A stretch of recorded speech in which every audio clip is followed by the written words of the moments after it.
हमारी उच्च संस्कृति, हमारे उच्च संस्कार हमेशा रहे हमारे साथ। सब्सक्राइब करें A to Z वैदिक ज्ञान को।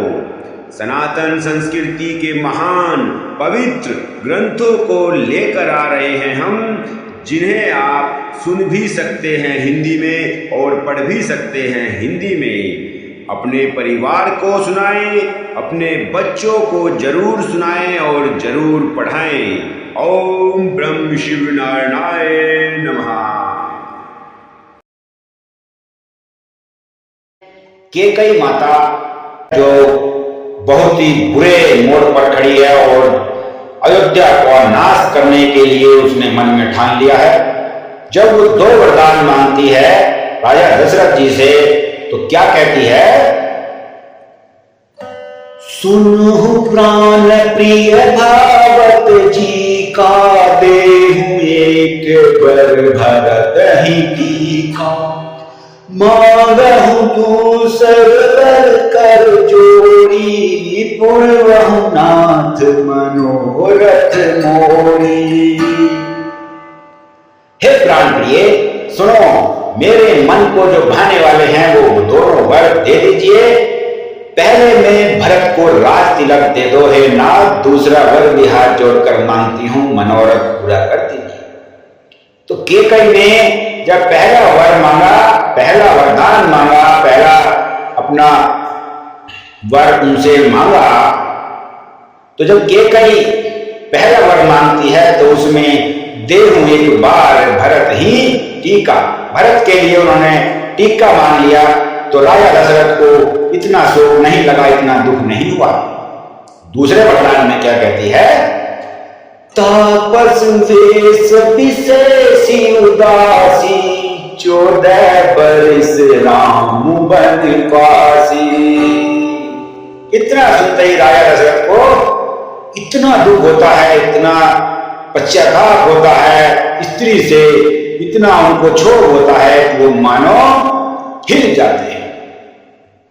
14 बरस राम वनवासी, 14 बरस बाद राम जी को वनवास के लिए मांग लिया दूसरे वर में। और रघुकुल रीत सदा चली आई, प्राण जाए पर वचन न जाई। और ये कहावत है कि रघुकुल में प्राण चले जाए पर वचन नहीं जाते। तो यह सुनते ही तपस्वियों के वेश में विशेष उदासीन भाव से, राज्य और कुटुंब आदि की ओर से भली भांति उदासीन होकर, विरक्त होकर, मुनियों की भांति राम 14 वर्ष तक वनवास में निवास करें। कैकेयी के कोमल विनय युक्त वचन सुनकर कैकेयी बहुत ही प्रिय वचनों से बोलती है।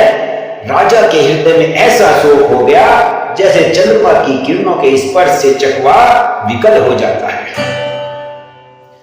अब राजा दशरथ जी को लगने लगा है, पूरा लग गया है कि अब मेरा जो मरना है वो निश्चित है। पुत्र वियोग में मुझे मरना ही पड़ेगा।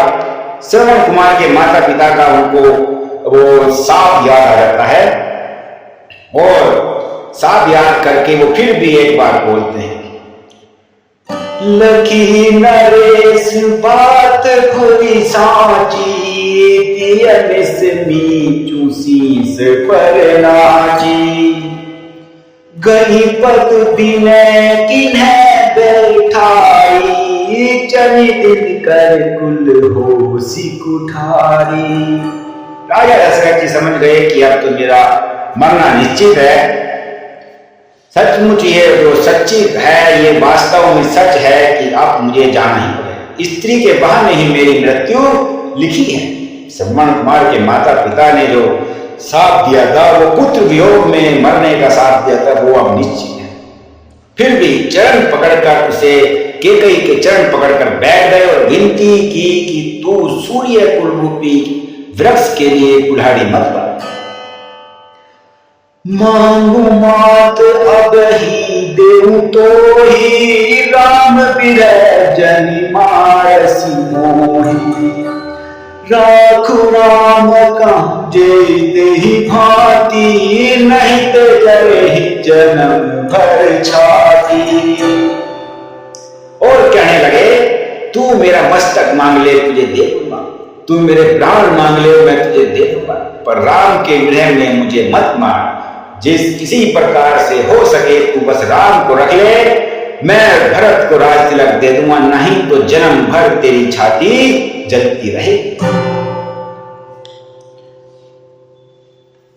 अब राजा को लग गया है कि अब बात नहीं बनने वाली है, कि कहीं नहीं मान रही है, तो देखी बियाधी असाधन परे धरनी धुनी मात, कहत परम आरत बचन राम राम रघुनाथ।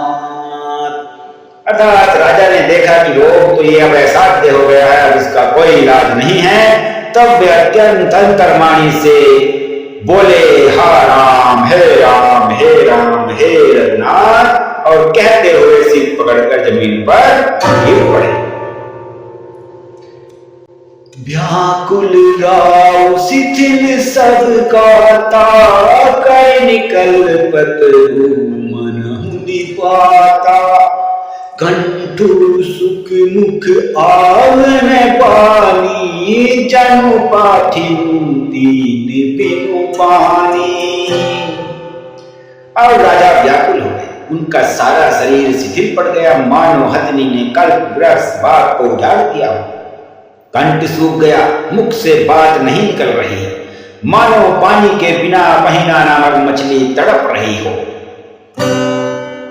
पुनि कह कटु कठोर के कई, मनु गाय मुँह माहुर दे, जो अंतहु अस कर तबुरे हूँ, मांगु मांगु तुम के ही बल कहे। और के कई कड़वे वचनों से बोलती है जैसे मानो जहर बोल रही हो, और कहती है कि तुम तो बड़े मांग मांग कर रहे थे, और अब किस बल पर मांग रहे हो, अगर तुम्हें ऐसा ही करना था। और कहती है दुई की होई एक समय पुहाला, सब ठटाई खुला गाला, दानी कहा गुरु कृति नाही, होई की खेम कुशल रोताई। अर्थात हे राजा, तुम तो बड़ा ठाका मारकर हंसना और गाल खुलाना चाहिए कि समझते हो, दानी भी कहना और कंजूसी भी दिखाना क्या राजपूती में छेम कुशल भी दोनों रह सकते हैं? लड़ाई में बहादुरी भी दिखाएं और कभी चोट भी ना लगे, तो ऐसा तो नहीं हो सकता है। छाड़हु बचनु की धीरज धरहूं, जनि अबिलाजी करुणा करहूं, तरुतिय तने धामु धनु धरनी, सत सब कहूं त्रन समभरनी। या तो वचन प्रतिज्ञा ही छोड़ दीजिए या धैर्य धारण कीजिए, यूं ऐसा स्त्री की भांति रोइए पीटिए नहीं। सत्यव्रती के लिए तो शरीर स्त्री पुत्र घर धन और पृथ्वी सब तिनके के बराबर ही कहे गए हैं। बहुत कड़वे कड़वे वचन बोलकर केकई कहती जाती है और राजा दशरथ जी बेहाल होते चले जाते हैं। मरम बचन सुनी राव कहे, कहूं कछु दोष न तो, लागम तो ही पिशाच जीवी, कालु कहावत मोह। केकई के मर्म भेदी वचन सुनकर राजा ने कहा कि तू जो चाहे कह, तेरा कुछ भी दोष नहीं, मेरा काल ही मुझे मानो पिशाच होकर लग गया है, वही तुझसे यह सब कहलवा रहा है। चहत न भरत भूप तहि भोरे, विधि बस कुमति पसी जिय तोरे, सो सब मोर पाप परिणाम, भय कुठार जेहि विधि बाम। फर्क तो भूल कर भी राजपथ नहीं चाहता है। होनहार बस तेरे ही जी में तूतिया बसी है। यह सब मेरे पापों का परिणाम है, जिससे कुसमय में बेमौके विधाता ने जिसमें कुसमय में बेमौके विधाता विपरीत हो गया है। सुबस बसी फिर अवध सुहाई, सब गुण धाम राम प्रभु ताई। करही भाई सकल सेवकाई, हुई तिहूं पुर राम बड़ाई। तेरी उजाड़ी हुई अयोध्या, यह सुंदर अयोध्या फिर भली भांति बसेगी और समस्त गुणों के धाम श्री राम जी की प्रभुता भी होगी। सब भाई उनके सेवा करेंगे और तीनों लोकों में श्री राम जी की बड़ाई होगी। तोर कलंक मोर पछिताहूं, मुहिए न मिटहि न जाहि न काहू। अब तो ही लगा कर सोई, लोचन होठ बैठूं मुंह कोई। केवल तेरा कलंक और मेरा पछतावा मरने पर भी नहीं मिटेगा, यह किसी तरह नहीं जाएगा। अब तुझे जो अच्छा लगे वही कर, मुंह छिपाकर मेरी आंखों की ओर से जा बैठ, अर्थात मेरे सामने से हट जा, मुझे मुंह न दिखा। जब लगी जियो कहूं कर चोरी, तब लगी जनी कछु कहे सिपाहोरी। फिर बचते सिरंत अभागी, मारसी गाय नहारू लागी। मैं हाथ जोड़कर कहता हूं कि जब तक मैं जीता रहूं तब तक फिर कभी मुझे ना कहना, अर्थात मुझसे बोलना नहीं। अरे अभागिनी, फिर तू अंत में पछताएगी जो तू नहर यानी दांत के लिए गाय को मार रही है। परे राव कहीं कोटि विधि, काहे करसि निदानु। कपट सयानी न कहत कछु, जागति मनहु मसानु। राजा करोड़ों प्रकार से बुरी तरह से समझकर और यह कहकर कि तू क्यों सर्वनाश कर रही है, पृथ्वी पर गिर पड़ते हैं। पर कपट करने में चतुर कैकेयी कुछ बोलती नहीं, मानो मौन होकर मसान जगा रही हो, शमशान में बैठकर प्रेत तंत्र सिद्ध कर रही हो। राम राम राम रट बिकल भुआलू, चनु बिनु पंख बिहंग बेहालू। हृदय मनाव भोरु चनि होई, राम ही जाई कहे चनि कोई।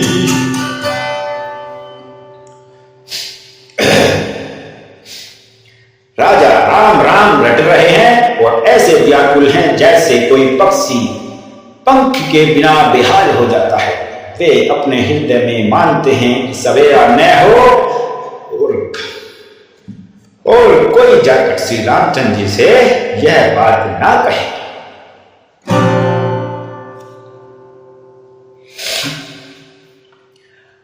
उदय करहूं जनि रवि रघुकुल गुर, अवध बिलो की सूल होई हुर।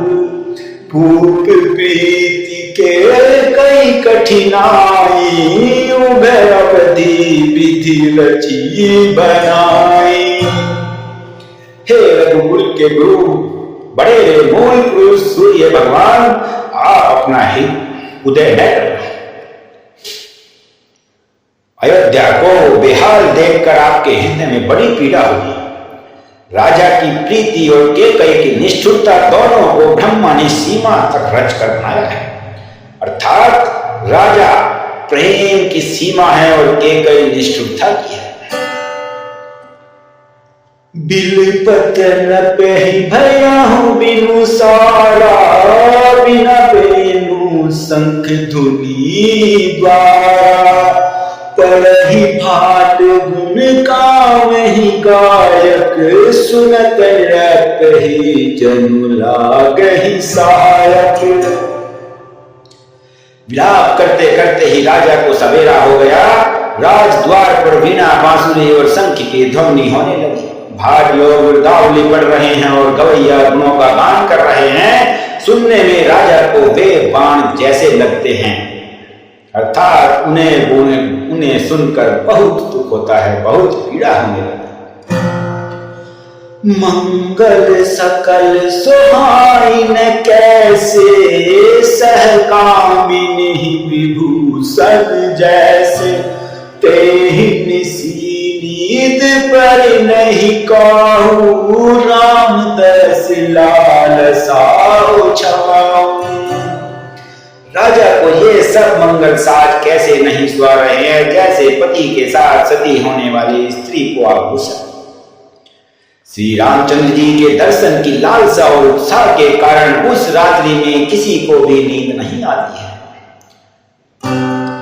द्वार भीर सेवक सचिव, कहीं उदित रवि देखी, जाके हो उजहुन अवधपति, कारण कवनु विशेष। राजद्वार पर मंत्री और सेवकों की भीड़ लग गई है। वे सब सूर्य को उदय हुआ देखकर कहते हैं कि ऐसा कौन सा विशेष कारण है कि अवधपति दशरथ जी अभी तक भी नहीं आए हैं। पछिल पहर भूप नित जागा, चूहा में ही बड़ चिर लागा, जाहु सुमंत्र जगा वहु जाई, कजिय काजुर जाय सुपाई। राजा नित्य ही रात के पिछले पहर जाग जाया करते हैं, किंतु आज हमें बड़ा आश्चर्य हो रहा है। हे सुमंत्र, जरा जाओ और जाकर राजा को जगाओ, उनकी आज्ञा पाकर हम सब काम करना शुरू करें।